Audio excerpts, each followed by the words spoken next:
eu, particularmente, à medida em que eu fui subindo na hierarquia, mais eu precisava estudar. Porque mais eu precisava orientar, mais canais, mais informações eu precisava ter para colocar para minha equipe de venda.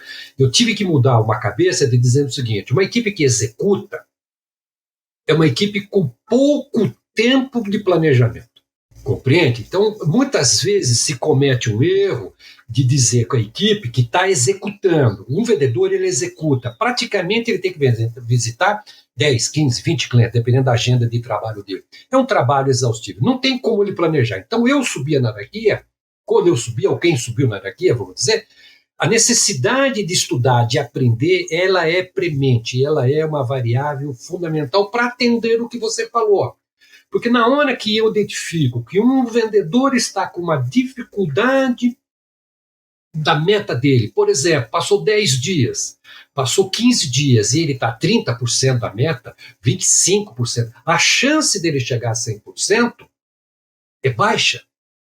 Aí é que vai entrar, eu tenho que entrar como gestor de dizer o seguinte, que vou dar um feedback, que vou fazer todas as perguntas dizendo o seguinte: o que está acontecendo, o que falta, que recurso, ou seja, vou começar a fazer uma radiografia do trabalho dele, que pode ser que esteja um trabalho equivocado, pode ser que ele esteja, por exemplo, batendo em cliente de curva C, em vez de fazer cliente de curva A. Muitas vezes o vendedor não percebe esse tipo de coisa. Quem cabe a corrigir essa rota?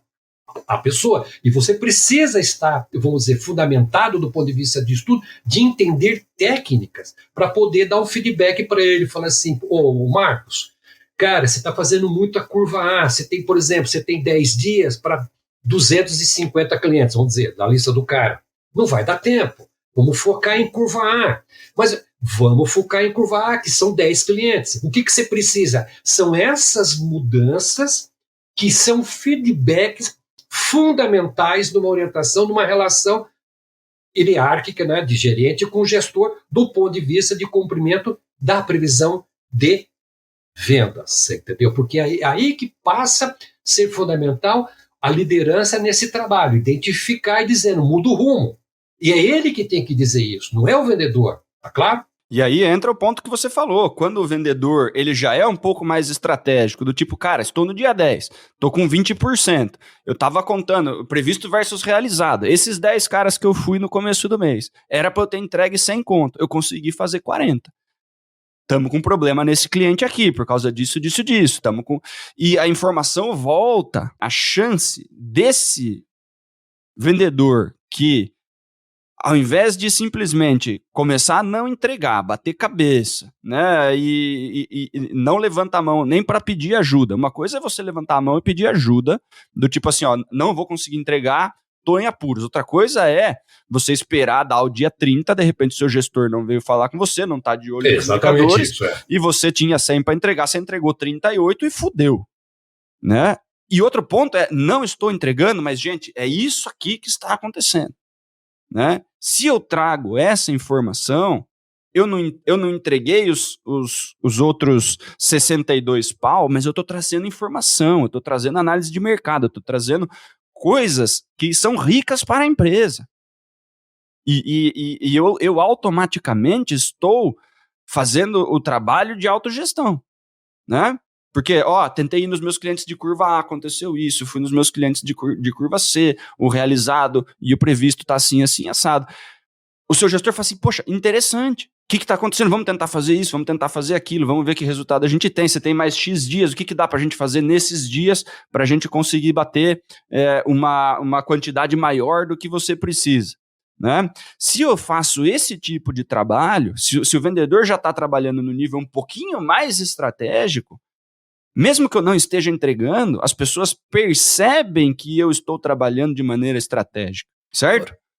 E aí a minha chance de ser visto como uma pessoa que está entendendo o jogo e o mercado, e daí que se as pessoas me derem oportunidade, se as pessoas me fornecem treinamento, se as pessoas me ajudam com o meu entendimento estratégico, a minha chance de conseguir alguma coisa melhor no futuro é muito maior. Minha chance, inclusive, de ser promovida pela visão estratégica que eu tenho é maior, né, Maurício?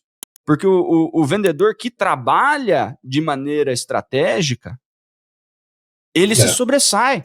Exatamente. E aí eu quero aliar uma coisa que é importante, que a gente não abordou, mas é fundamental. Além desse pensamento, né, que na realidade nós estamos falando de um pensamento, de uma conduta, como indivíduo, como postura do tipo. Ao lado desse negócio, eu sempre trabalho e recomendo às empresas trabalharem com duas questões importantes. Um programa de remuneração, de fato, é o seguinte, mais do que um trabalho, ou seja, de uma remuneração variável do cara, um programa de bônus, um programa de entrega de resultados efetivo, que pode ser financeiro, que eu já dá um bom resultado, como pode ser de uma maneira, por exemplo, que eu já usei, vou dizer o seguinte, que é a história aquela questão da motivação, algo do tipo. Eu trabalhei com uma pessoa em que ele, toda vez que alguém batia fazer um trabalho, ele entregava um sonho de valsa. Ou ele entregava um chocolate. Para todo mundo. Passou de um determinado tempo, todo mundo começou a entender que aquilo era uma maneira de autorreconhecimento. E as pessoas deixaram de comer o sonho de valsa, o chocolate, e deixar em cima da mesa. Que foi uma maneira da pessoa entender, para todo mundo estar dizendo, que ele era uma pessoa que tinha feito o negócio dele, que é uma satisfação. Como eu já trabalhei numa outra empresa que fez o negócio, que todas as vezes que alguém batia a meta, você pode pegar qualquer coisa, não é só o dinheiro, por exemplo. Ele trabalhava com uma barra de chocolate de 5 quilos. Ele dava para o cara. Por que ele dava para o cara naquele momento? Porque ninguém vai comer uma barra de 5 quilos sozinho. Você é obrigado a dividir. Compreende? Que as pessoas estão fazendo. Então, existem algumas técnicas de remuneração variável, de bônus. Ou seja, mereci aquele trabalho e sou sócio do resultado. Acho isso muito eficiente e que deve ser implementado nas empresas. Que todas as empresas em que eu vou trabalhar é uma das primeiras coisas. Qual nós vamos colocar um plano de incentivo? Mas não é aquele plano de incentivo para atingir 288% da meta, não. Não, é um resultado. Não, porque não, enfim, é um resultado coletivo, por exemplo, o time todo bateu, é um bônus, o time das filiais. Você pode falar do todo, até que chega na pessoa em que eu fiz um concurso de vendas, em que o cara competia com ele menos. Por exemplo, eu colocava um handicap dizendo o seguinte, se ele vendesse alongado, vendesse 10 mil, o que ele vendia de positivo, ele ganhava 100 pontos.